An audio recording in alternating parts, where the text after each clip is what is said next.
The Little Garden on Willow Street. In a quiet town nestled by a river, there lived an old woman named Elena. She was known for her tiny house on Willow Street, which had a garden that seemed out of place amidst the worn-down homes and gray sidewalks. Despite her limited income and modest life, Elena had a radiant joy that others couldn't quite understand.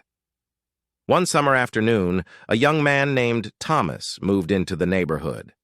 Fresh out of college and burdened by loans, he was starting his first job at the local library. Thomas felt restless, constantly thinking about where he'd rather be and what he should be doing to secure his future. Happiness, he believed, was something he would find later, when life was more stable. One day, on his way to work, he noticed Elena kneeling in her garden, humming as she tended to her flowers. Her happiness intrigued him, so he stopped to say hello. Elena smiled and invited him to sit with her. "How do you do it?" Thomas asked after a moment.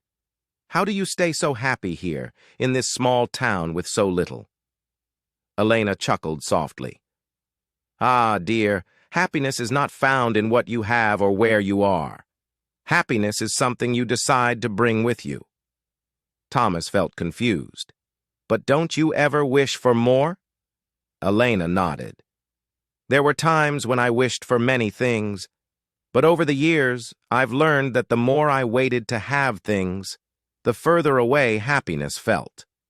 So I started finding happiness in small things I could already have, like tending to this garden, cooking a warm meal, or having tea with a friend." Thomas spent that afternoon with Elena, learning to plant and nurture the flowers. Each day he returned, slowly finding himself immersed in her world.